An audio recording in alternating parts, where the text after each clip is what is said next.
Irmãos, quero seguir com vocês essa palavra que Deus pôs no nosso coração, com o tema, o que eu disse mesmo outro dia? Hein? Vamos lá, 1, 2, 3 e? A arte de viver bem. Deus está falando com alguém nessa mensagem? O Espírito Santo tem falado ao seu coração? Você tem aprendido alguma coisa nessas mensagens? Amém, irmãos? Eu quero mesmo que ao final de cada mensagem você receba uma direção de Deus para a sua vida, resposta para as suas questões da sua vida. E hoje eu quero retomar com os irmãos esse texto do Eclesiastes, capítulo 3, dessa feita. Nós falamos sobre o capítulo 1, falamos sobre o capítulo 2. No capítulo 1, nós falamos sobre a angústia de Salomão ao iniciar as suas observações, o quanto ele estava enfadado com as questões da vida. No capítulo 2, nós falamos como ele dá para a vida, ou melhor, ele dá para o trabalho um sentido de ser. E agora nós vamos falar sobre o tempo.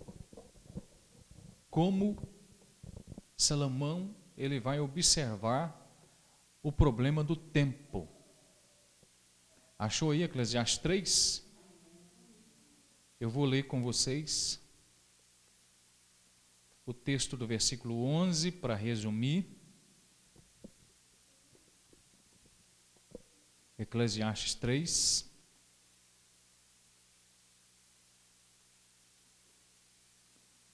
No capítulo 11. Tudo fez Deus formoso no seu devido tempo. Também pôs a eternidade no coração do homem, sem que este possa descobrir as obras que Deus fez desde o princípio até o fim. Tudo Deus fez formoso no seu devido tempo.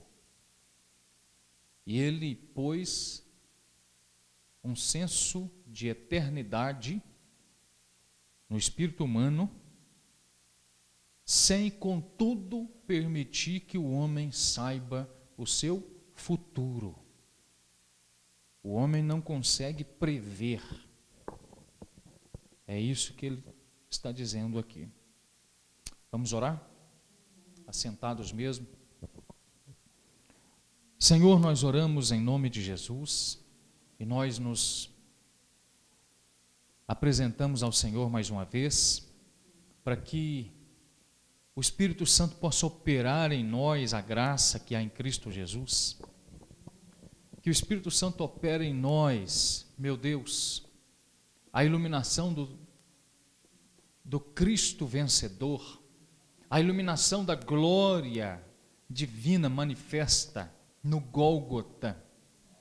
E uma vez iluminados por iniciativa divina, possamos ver em nós dissipada toda a treva de ignorância, qualquer resquício de escuridade que porventura houver no nosso ser, que o Senhor completamente dissipe, aniquile tudo isso agora, a fim de que iluminados, libertos para a vida, saiamos da escuridão, do desconhecimento, para, na luz que há em Cristo, conhecer a perfeita, boa e agradável vontade de Deus para a nossa vida, como igreja, de modo pessoal, como crentes em Jesus.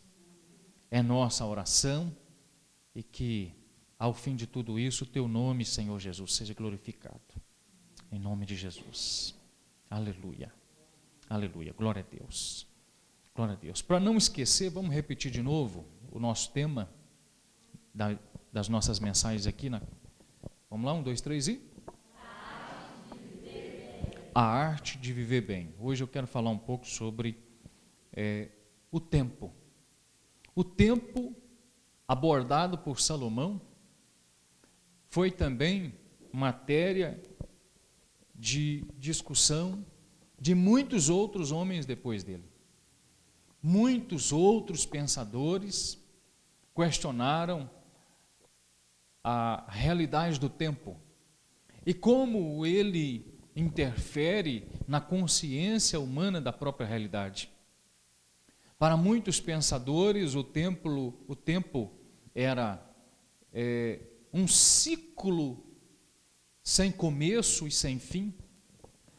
Para alguns, o tempo funcionava como uma espiral, a existência circulava numa espiral que, como diz Salomão, aquilo que é hoje já foi e tornará a ser de novo, e aí por conseguinte.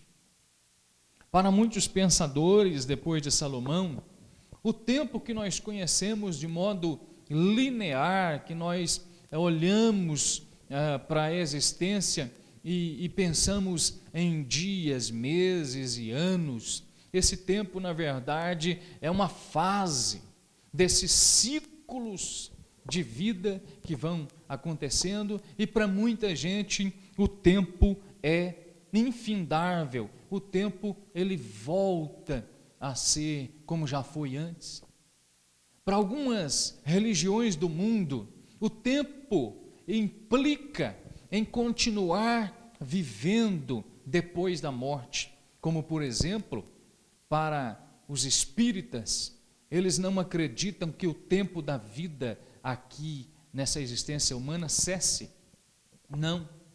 Para uma pessoa que confesse a fé espírita, o tempo para ela implica que a morte de um ente querido resultará em uma reencarnação e que o tempo da vida continua. Para muitos, em contrapartida, o tempo ele é apenas uma ilusão da realidade. Na verdade, ele confunde a mente humana sem que essa possa perceber de fato a realidade. Outros chegam a pensar que se nós tivéssemos realmente uma percepção da realidade, nós não contaríamos o tempo como ele é contado assim. Bom, quando nós olhamos para a Bíblia, a despeito de todas essas considerações primárias sobre o tempo, se ele é circular, se ele é linear, nós olhamos para a Bíblia e nós vamos perceber que o tempo começou a ser contado numericamente a partir do período pré-exílico, ou seja, antes dos hebreus serem levados à Babilônia, ao cativeiro babilônico. O tempo começou a ser contado numericamente. A Bíblia vai falar dos dias, a Bíblia vai falar dos meses, tantos dias do mês tal. E o que vem a ser para nós, qual o sentido de ser de dias, de horas e de meses? Essas contagens que nós fazemos nada mais são do que um modo de fracionar o tempo tal como nós conhecemos, nós compreendemos. Então nós fracionamos o tempo em anos de vida, nós fracionamos o tempo em meses do ano, nós fracionamos o tempo em semanas do mês, nós fracionamos o tempo em dias da semana, nós fracionamos o tempo em horas do dia. Para os hebreus no Antigo Testamento, Deus estava acima desse tempo. Deus, ele estava para além dessa contagem do tempo. Eu quero ler com vocês o texto de Daniel capítulo 2. Peço aos irmãos que acompanhem comigo, para que nós possamos compreender bem esse tema de hoje. Daniel capítulo 2, texto vai nos dizer, a partir do verso 20: disse Daniel: seja bendito o nome do Senhor, o nome de Deus, de eternidade a eternidade. Ou seja, num tempo sem fim, no início, há um tempo sem fim, depois disso, seja bendito o nome do Senhor, porque dele é a sabedoria e o poder, ou a força. Ele é quem muda o tempo e as estações. Nas versões corrigidas ele vai dizer o tempo e as horas. Tempo e as estações. Quando eles pensavam na questão do tempo, pensavam que Deus estava além disso. Deus estava acima do tempo. Deus não estava preso a tempo nenhum. Deus não estava preso a meses, a dias, ou às horas, aos anos, enfim. Ele é quem estabelece, Ele é quem muda, Ele conhece os tempos, Ele está além do relógio, Ele está além dos dias, Ele está além dos meses. Deus não está preso a tantos dias de um processo humano. Deus não está preso a tantos dias de uma palavra, de uma lei, de uma jurisdição humana. Deus, para operar o seu querer, realizar a sua vontade, Ele não está preso ao relógio humano, Ele não está preso ao nosso tempo. Desde sempre, quando os hebreus olhavam para a questão do tempo, eles percebiam que Deus está para além do tempo. Deus não está preso, Deus não está detido no tempo. Sua operação, o seu milagre, o seu poder não se detém ao tempo. Deus pode operar milagre a qualquer hora, Deus pode operar um milagre a qualquer momento. Deus pode operar o seu querer a qualquer hora na história. O seu poder, ele se manifesta na história. Lembra do texto que nós já lemos aqui de outras feitas, de Isaías 64, verso 4.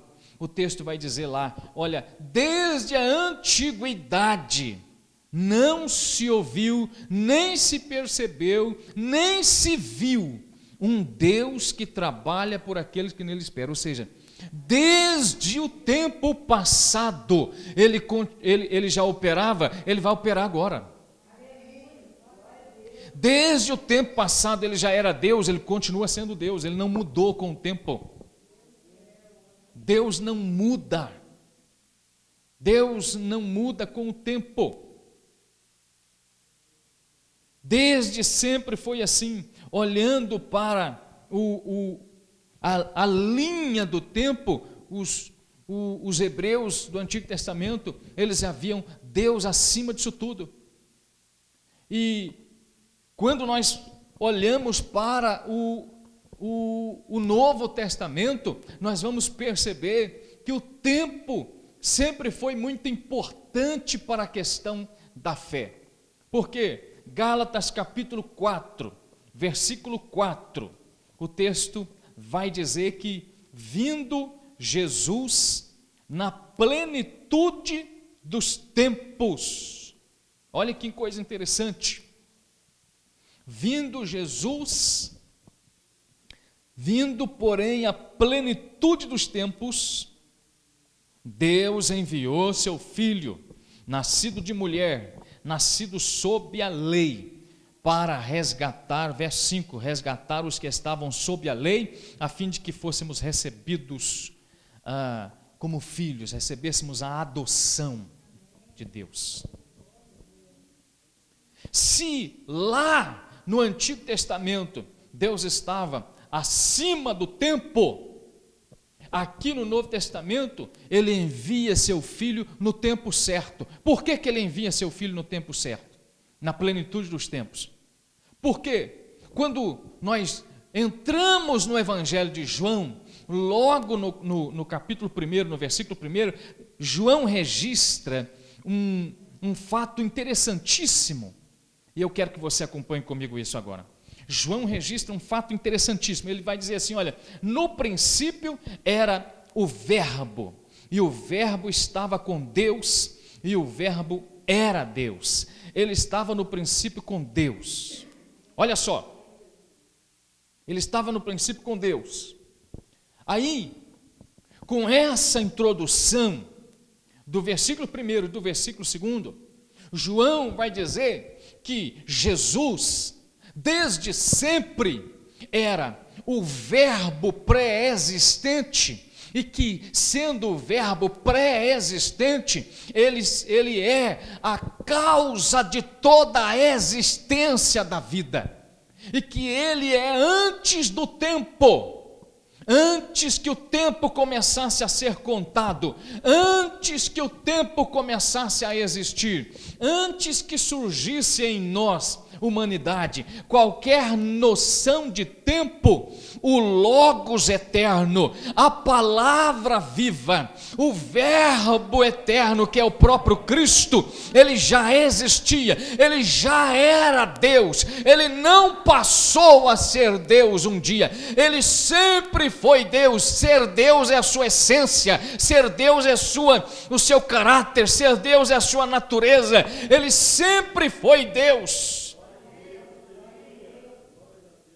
E na plenitude dos tempos, esse Deus, ele se alocou ao tempo humano, ou seja, ele enviou seu Filho ao mundo para que entrasse nessa concepção de tempo do homem. Ele entrou no tempo que no Novo Testamento é chamado de Cronos, é o tempo da contagem humana. Jesus, então, o Verbo, então, ele encarna. O Verbo se torna homem, ele se torna humano como um de nós. O texto vai dizer no capítulo 2 de Lucas algo muito interessante.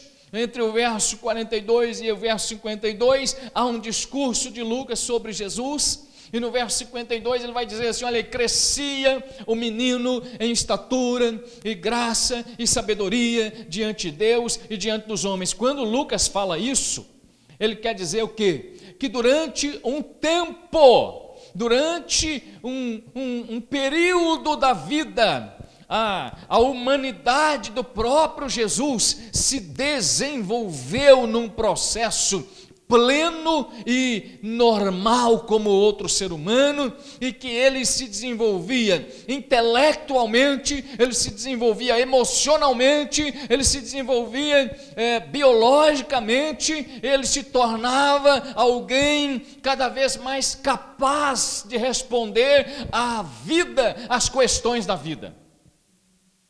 Jesus crescia e desse modo ele vai entrar então no Gálatas capítulo 4, verso 4, ele vai entrar nessa concepção de tempo.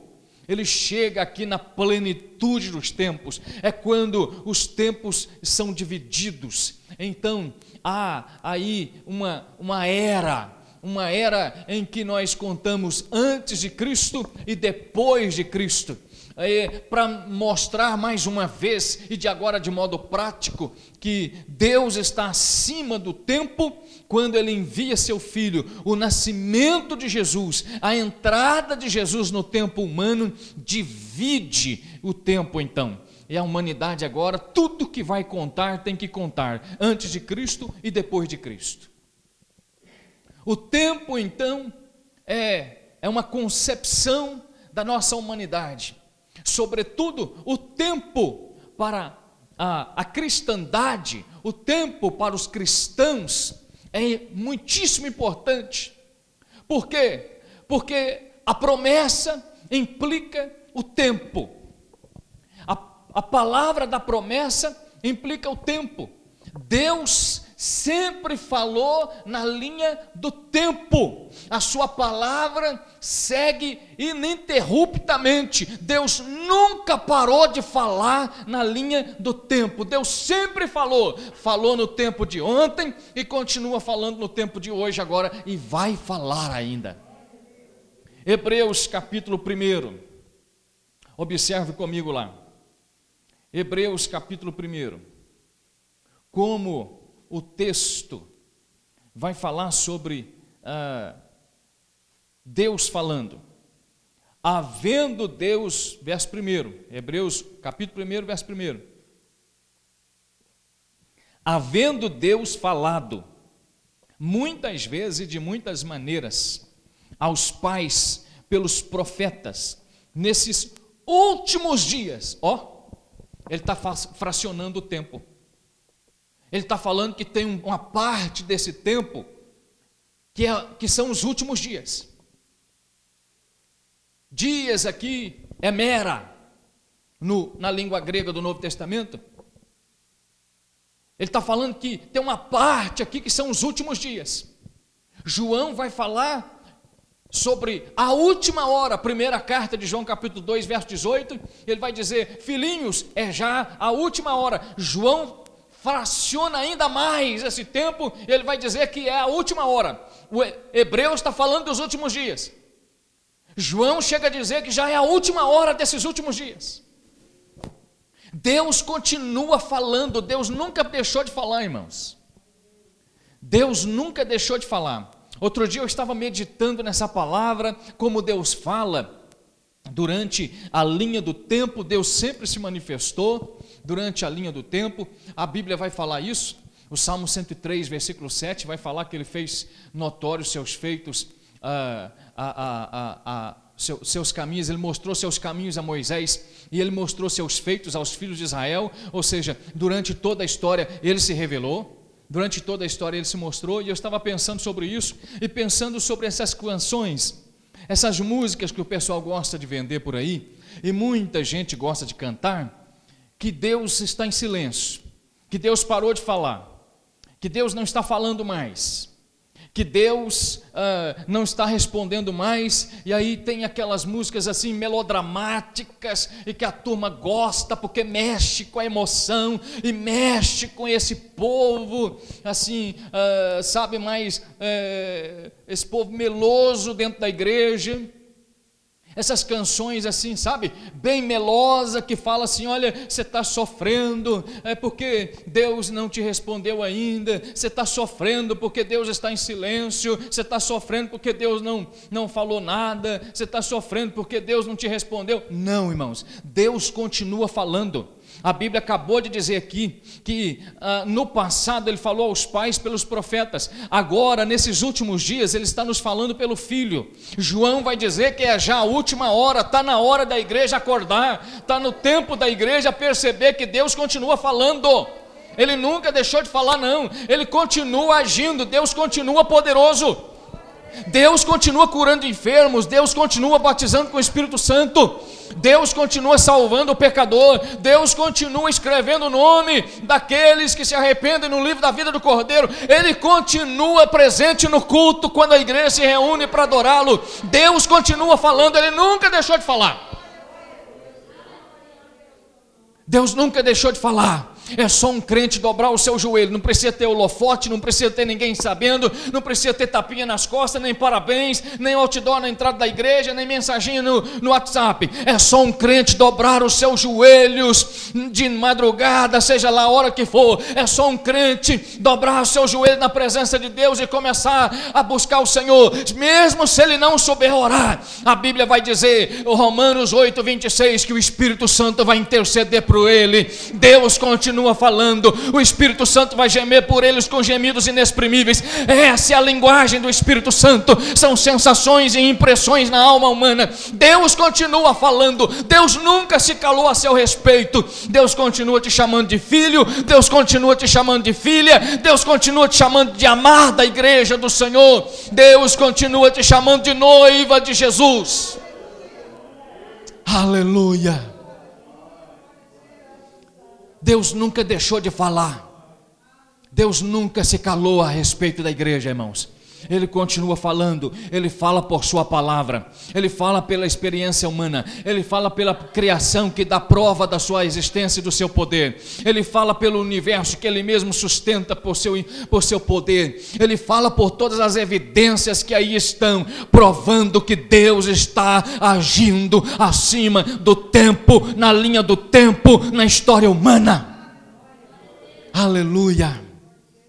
Deus continua falando, Deus continua agindo, Deus continua se revelando, Deus continua se mostrando, aleluia. Agora mesmo, enquanto nós estamos aqui, nesse momento, nesse culto, nesse espaço aqui, Deus fora do espaço, Deus fora do tempo, Ele está se revelando de modo onipresente. Ele está se revelando a alguém que está pensando em suicídio, Ele está se revelando a alguém que está pensando em pular de um lugar, Ele está se revelando a alguém que está pensando em cortar o seu pulso, Ele está se revelando a alguém que está tentando amarrar alguma coisa ao seu pescoço. Deus está se revelando a alguém que lá fora no mundo perdido está pensando que não tem mais saída para ele, que a vida não tem mais sentido, que a existência não vale mais a pena.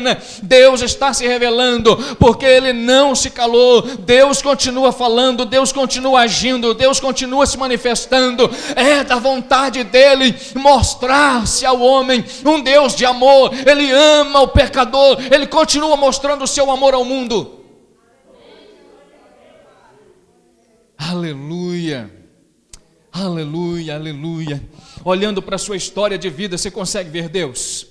Olhando para a sua história de vida, você consegue perceber a presença do Senhor, mesmo lá naquele tempo, quando você não conhecia o Evangelho, mesmo lá na linha do tempo, olhando para trás, quando você não servia Jesus, quando você não obedecia a palavra do Evangelho de Cristo, você pode olhar para trás e perceber que Ele te poupou, que Ele te livrou, Ele te curou, Ele estava presente lá, Deus estava lá se manifestando, Deus estava lá presente, mesmo quando você não o conhecia, Ele já estava se revelando a você na linha do tempo da sua vida. Aleluia, aleluia. Então vamos glorificar o Senhor por isso, irmãos. Aleluia. Você pode adorar a Deus, você pode bendizer ao Senhor.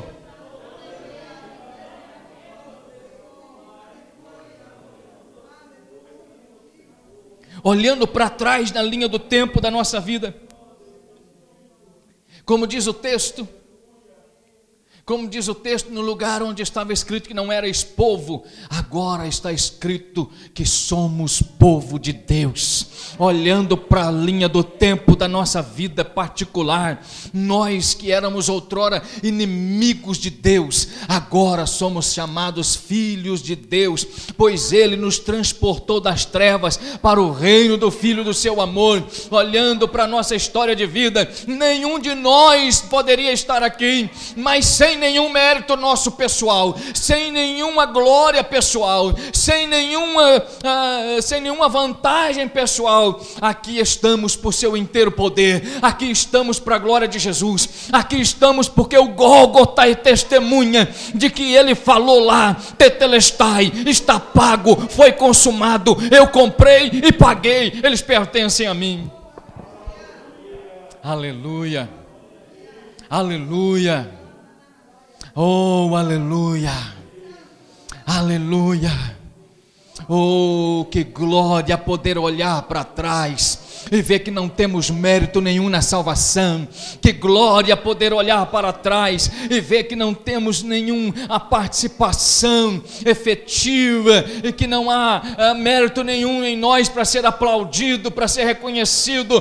Tudo é iniciativa dele. Ele rasgou o véu de cima a baixo, Ele é que abriu de novo o caminho para a sala do trono, Ele é que estabeleceu de novo a comunhão com o homem, Ele é que declarou o seu amor, Ele é que manifestou o seu perdão, Ele é que enviou o seu Filho ao mundo, Ele é que naquele momento recebeu o seu Filho como oferta perfeita, Ele é que se manifestou um Deus de amor ali na cruz do Calvário. O Gólgota é testemunha. Aleluia, aleluia. Como Ele é maravilhoso, como Deus é bom. Como Deus é bom, como Deus é tremendo. Como é bom poder olhar para trás e ver a glória de Deus sendo manifesta na nossa vida, e nós podemos nos lembrar. Talvez você não vá se lembrar de fato de uma data específica do mês, o mês do ano, enfim, mas você consegue se lembrar daquele momento que você conheceu a Jesus? Você consegue se lembrar daquele momento que você conheceu a Jesus? Consegue? Consegue, irmão? Consegue, querido? Consegue? Oh, aleluia! Você pode adorá-lo. Você pode adorá-lo porque naquele dia o amor eterno entrou no seu coração. Naquele dia a tristeza que havia em você deu lugar a uma alegria celeste. Naquele dia a tristeza e a angústia do mundo caído, a uma vida de derrota e frustração, teve que dar lugar a um espírito jubiloso de culto. Você consegue olhar para trás e se lembrar daquele dia em que você conheceu o amor de Cristo, aquele dia que Ele tocou sua vida e você sentiu que tinha saído de cima de você o peso da culpa, o peso de toda a desgraça humana, de toda a mazela do pecado tinha saído de cima de você, e você se sentiu de fato livre. As algemas do inferno te soltaram, porque o leão da tribo de Judá, ele rugiu, ele bramou, ele te soltou, e com voz de leão, ele declarou a tua soltura. Aleluia, bendito seja o nome do Senhor. Oh, coisa maravilhosa. Que júbilo é olhar para trás, que júbilo é olhar para trás e poder fracionar a nossa existência entre antes do Gólgota, antes do Calvário e depois do Calvário, antes de se receber o Espírito Santo e depois de receber o Espírito Santo, antes de ter poder de Deus e depois de ter poder de Deus. Aleluia! Oh, glória a Deus, aleluia, aleluia. Aproveite esse momento para adorar o Senhor.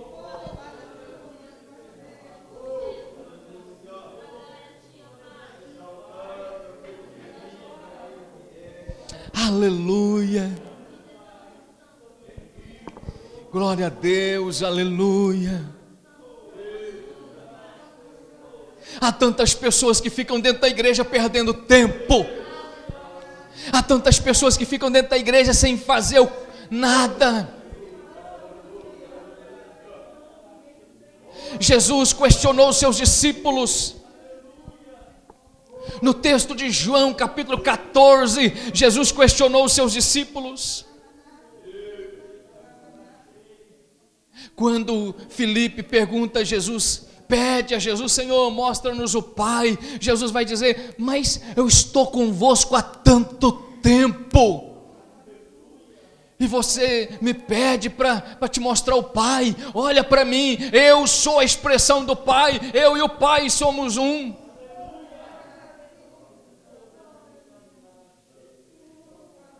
Jesus está se manifestando, há tanta gente perdendo tempo. Tantas pessoas que vêm para a igreja, como vão a um encontro familiar, como vão a uma festa, como vão a um evento social. Estão na igreja há 5 anos, há 10 anos, há 30 anos. Não foram batizados com o Espírito Santo.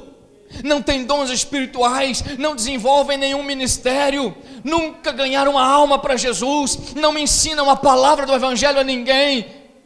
Gastam horas mandando mensagens ridículas para todo mundo, mas nunca enviaram um versículo da Bíblia para ninguém. Não sabem orar, não sabem pregar a palavra de Deus, não são capazes de anunciar as boas novas do Evangelho. Estão na igreja perdendo tempo. Estão perdendo tempo. Não perca tempo, querido. A palavra do Apocalipse vai terminar dizendo, lá por volta do capítulo 11, do verso 22, do capítulo 22, ele vai terminar dizendo, olha, quem é santo, santifique-se mais ainda. Sabe o que ele está falando? Não perca tempo. Se você é santo, santifique-se mais ainda. Se você está na presença de Deus, aproveite a presença de Deus. Aproveite o tempo na presença de Deus. É tempo de orar, é tempo de buscar ao Senhor, é tempo de buscar a Deus. Aproveite o tempo. Aí quando nós olhamos de volta para esse texto que Salomão escreve, eu quero retornar com vocês a Eclesiastes. Ele inicia o seu capítulo 3, dizendo: olha, tudo tem o seu tempo determinado na vida, debaixo do sol, tudo tem o seu tempo determinado. E ele vai falar sobre algumas questões da nossa vivência, das nossas relações. Ele vai estabelecer tempo para uma e outra coisa na vida. Ele vai falar que há tempo de nascer, há tempo de morrer, há tempo de construir, há tempo de derribar o que se construiu, há tempo de ajuntar pedras e há tempo de espalhar pedras e há tempo de ajuntar pedras, há tempo de rasgar e há tempo de coser o que se rasgou, há tempo de abraçar e tempo de afastar-se de abraçar, tempo de guardar alguma coisa e há tempo de tirar também essas coisas que se guardou para fora. E ele vai terminar a sua palavra dizendo: há tempo de amar e tempo de odiar também. Parece contraditório isso, parece algo que contrapõe a palavra do Evangelho, porque uma primeira leitura do Evangelho dá-se a entender que o amor é algo que deve se observar em todo o tempo, e de fato deve-se, mas há um momento na vida que, se você não observar o modo como se ama, você pode fazer algo que não é por amor. Há um tempo na vida que, se você não observar como você ama, a partir de que modelo você ama, a partir de que padrão de amor você ama, você vai fazer coisas que não é por amor. E muitas vezes há um ódio embutido em algumas ações, há um ódio embutido em algumas decisões e escolhas da vida das pessoas, e elas fazem isso pensando de fato que é amor, e não é amor. Jesus, quando vai responder aos fariseus e escribas que o questionaram sobre o resumo da lei, existia duas linhas de pensamento sobre a lei, e eu já disse isso aqui recentemente no final do ano. Eu falava sobre isso. Uma das leis esticava, alongava a interpretação da lei do Antigo Testamento e estabelecia lá até 613 pontos que os hebreus do Antigo Testamento guardavam. 613 coisinhas, como não faça, não toque, é isso, é aquilo, é desse jeito, é desse jeito. Uma outra corrente de pensamento do judaísmo já resumia tudo em dois simples mandamentos, simples em termos. Por quê? É justamente essa corrente que Jesus abordava: amar a Deus sobre todas as coisas, de todo o seu coração, com todo o seu entendimento, com todas as forças, ou seja, com toda a sua existência, amar a Deus. Mas quando ele vai falar para o próximo, quando ele vai falar em amar ao próximo, ele não estabelece um amor sem limite, ele não estabelece um amor incondicional, não. Ele estabelece um amor que tem como padrão o modo como se ama a si mesmo. Amar a Deus sobre todas as coisas e ao próximo como a ti. Então, aquilo que você faz para o próximo, você tem que fazer primeiro por você mesma. Aquilo que você faz pela outra pessoa, você tem que fazer primeiro por você mesma. Tem gente que nunca levanta cedo para fazer nada na vida dele, ele nunca levanta cedo para resolver problema nenhum na vida dele, mas ele levanta qualquer hora de madrugada para atender alguém. Tem gente que não estuda nada, que não corre atrás de conhecimento, não cresce, ele não resolve nada, não se qualifica para um emprego melhor, não se qualifica para um trabalho melhor, para uma profissão, ele não tem nada que o motive a trabalhar por si mesmo, mas ele faz coisa pelos outros, ele trabalha anos para ajudar outra pessoa. É esse o amor do Evangelho? É esse o amor com que Cristo disse? Parte-se então de um suposto amor que despreza aquele que se ama para depositar sobre um outro o motivo de ser, o motivo para trabalhar, o motivo para fazer. Aí o sujeito chega no final de toda a vida dele, e ele olha para trás, e o que ele fez? Ele fez é jogar fora a única oportunidade que ele teve de viver nesse tempo. Ele não fez o que ele queria, ele não foi onde ele queria. O sonho dele era viajar para um lugar tal e conhecer um lugar tal. O sonho dele era terminar a vida lá no sítio, na fazenda, não sei onde, a casinha da roça, sossegado, descansando. Mas não, ele fez jogar fora, deitar fora todo o recurso da vida. Por quê? Porque ele tinha que fazer por fulano, por ciclano, por não sei quem. Isso é amor? E isso é um modelo que o Evangelho ensina? O Evangelho diz que o meu modo de amar deve ser o meu modo de amar o outro deve ser como eu me amo. Então, se eu não faço por mim, pastor, mas isso não seria egoísmo? Não. Egoísmo é quando eu não faço por ninguém.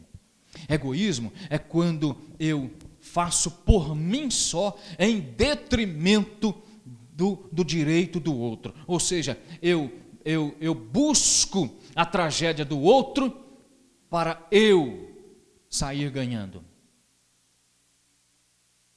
O texto diz que eu preciso amar as pessoas, mas eu preciso amar as pessoas como eu me amo. Logo, há um senso de missão da igreja nesse versículo, quando Jesus disse amar o próximo como a ti mesmo. Há um senso de missão da igreja, porque Jesus disse que nós precisamos amar as pessoas. Logo, se eu amo alguém, imediatamente eu preciso anunciar o Evangelho de Cristo a alguém. E eu preciso cuidar dessa pessoa. Como alguém cuidou de mim, como alguém anunciou o Evangelho a mim, como alguém orou por mim, como alguém me discipulou, como alguém me ensinou o texto da palavra de Deus, eu preciso fazer isso a outra pessoa. Mas Salomão, questionando essa questão do tempo, ele vai dizer algo que nos intriga um tanto mais ainda. Para fechar, aqui no verso 11 do capítulo 3 de Eclesiastes.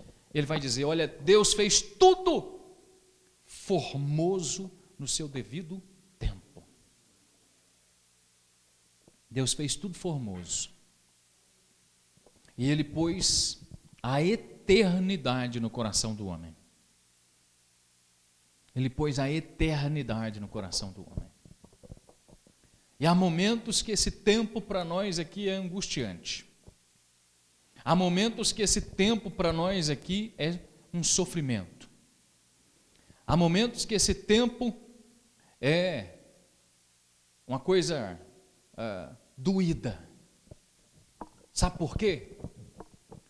Porque dentro de nós tem um reloginho, esse reloginho invisível, esse reloginho que, embora não se ouça o seu tic-tac externamente, contudo, esse reloginho, ele marca para nós o tempo da nossa existência, dizendo firmemente para nós que nós fomos feitos, que nós somos criados para a eternidade. É por isso que de vez em quando você acorda com aquela saudade do céu. É por isso que você acorda de vez em quando com aquela alegria celeste, que independe das circunstâncias humanas. É por isso que de vez em quando você acorda com aquela vontade de falar em línguas espirituais. Você acorda pensando, meu Deus, hoje o Senhor me visitou. Você acorda com a presença do Altíssimo se movendo dentro de você. Você acorda e percebe que o Espírito Santo está se movendo dentro de você. Sabe por quê? Porque você foi feito para a eternidade. Você foi feito para a eternidade. E o texto vai dizer pelo apóstolo Pedro que nós temos participação na natureza divina, nós temos participação na própria natureza de Deus. Então preste bem atenção, dentro de nós tem um reloginho cujo tic-tac está mostrando para nós que cada minuto que passa, cada fração de tempo aqui, vai dizendo para nós assim, olha, está chegando a hora, está chegando o momento, está chegando a hora. É como Paulo falou para a igreja romana, no Romanos 8,18, né? Não importa não, está doendo, mas a glória que vai ser manifesta é maior. Não importa não, a gente vai chorando, mas não tem problema não. Lá é melhor do que aqui. Não importa não, aqui nós não temos direito nenhum. Não importa não, aqui ninguém nos aplaude, nós não somos reconhecidos por nada nesse mundo não. Mas lá é melhor. Não importa não, as tribulações desse presente tempo não são para se comparar com a glória que em nós há de ser manifestada. Não importa não, lá toda lágrima será enxugada. Não importa não, lá não vai ter mais medo. Não importa não, lá a alegria será eterna. Não importa não, lá não vai ter mais noite. É o sol da justiça que ilumina a Jerusalém de Deus. Não importa não, o seu nome está escrito no livro da vida do Cordeiro. Não importa não, lá você vai ter um novo nome escrito numa pedra que só você sabe, só Deus sabe o nome que Ele te deu lá. Não importa não, o céu está preparando um culto para receber a igreja. Não importa não, no Apocalipse 19 tem uma ceia sendo preparada, é aquela que Jesus falou em Mateus 26. Ele disse assim, olha, eu vou esperar vocês, eu não vou tomar mais o fruto dessa vide até que vocês estejam no reino de meu Pai.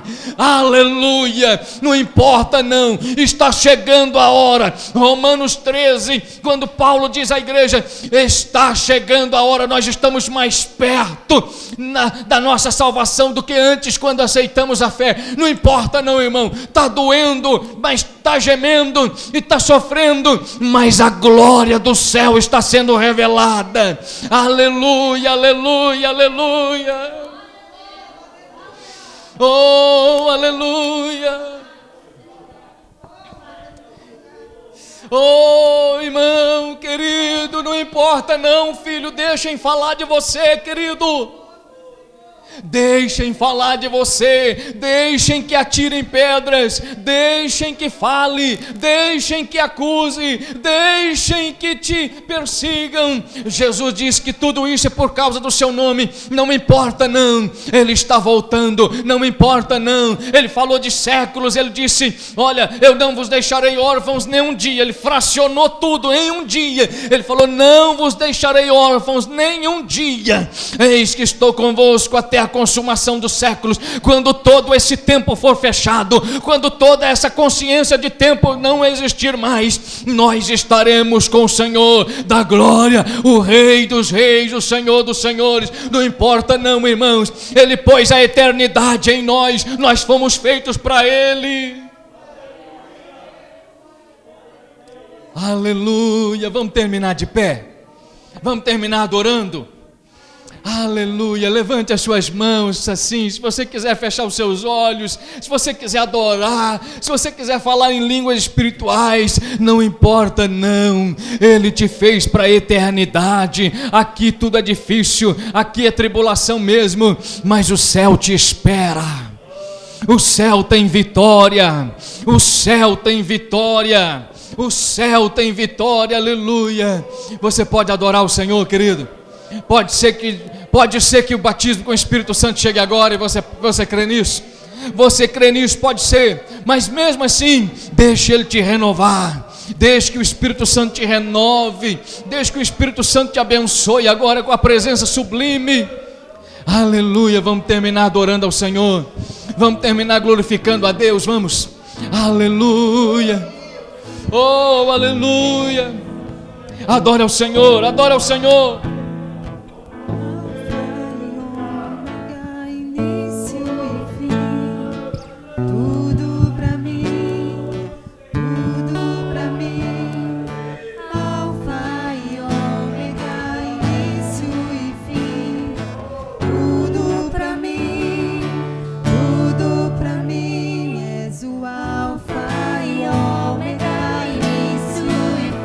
És o ar que eu respiro.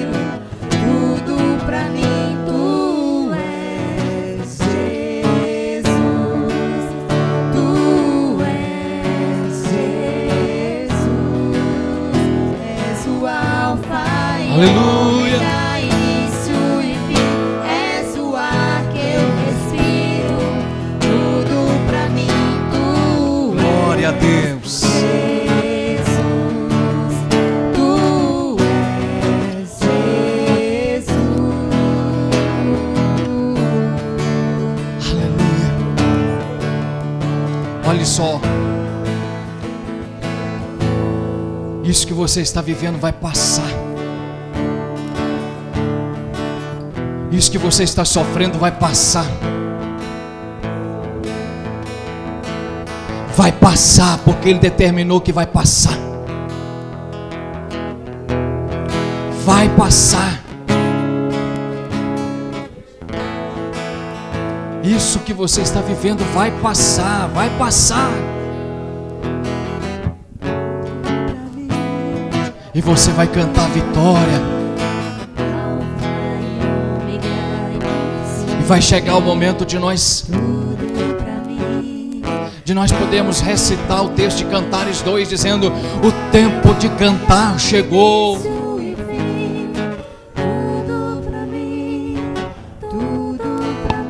Receba essa palavra de vitória para a sua vida. Receba essa palavra de bênção para o seu coração. Em nome de Jesus.